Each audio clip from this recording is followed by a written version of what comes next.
Добрый вечер.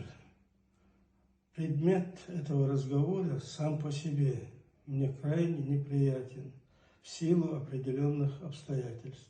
Но поскольку вокруг песни моей из «Черной косы» вышло на такое широкое обсуждение и публичное звучание получило, считаю необходимым пояснить следующее.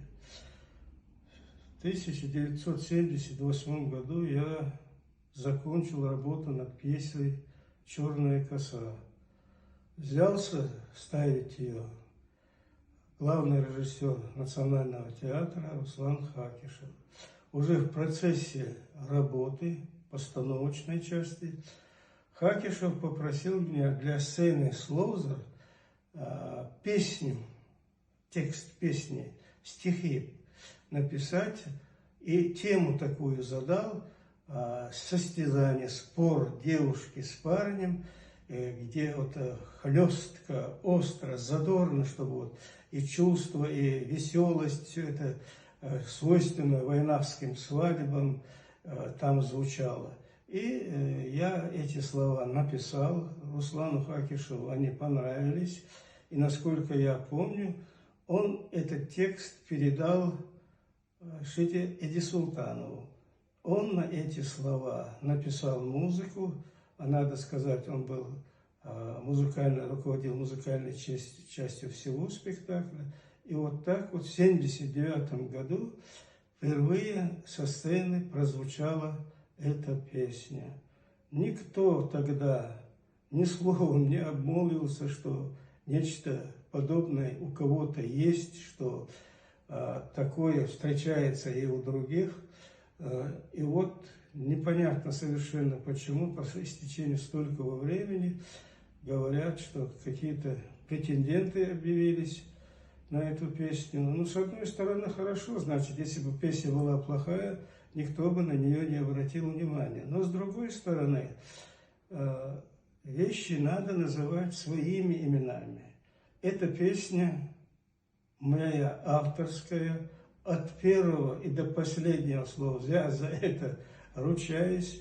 А когда я говорил, что мне этот разговор неприятен, я имел в виду следующий момент, что мое имя упоминается в контексте с Джабагиевым, выдающимся войнавским политическим и государственным деятелем, которого я глубоко почитаю. Более того, мы дружили, встречались, гостили друг у друга с его дочерями Жанет Джабагиевой и Тамарой Джабагиевой.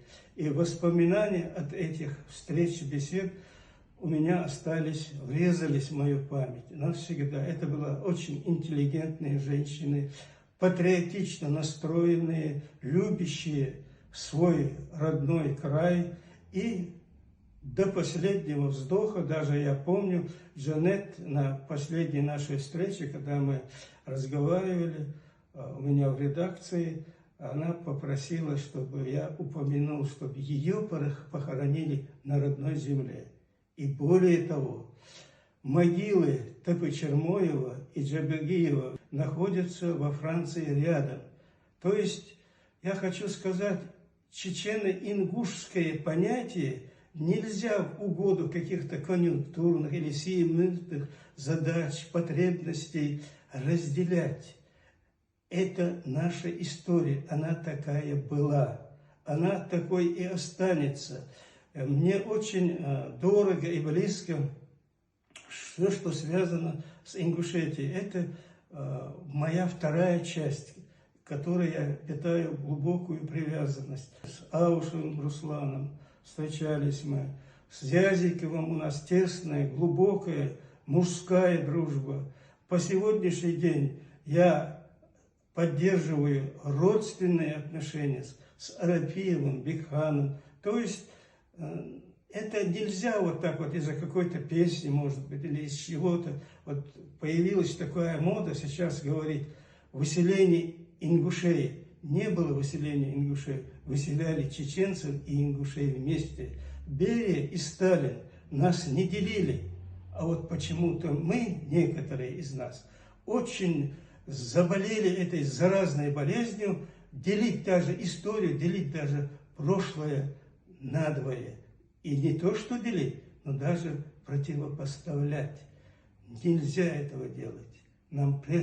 Предки нам завещали наше родство, и потомки нам не простят, если мы его не сохраним.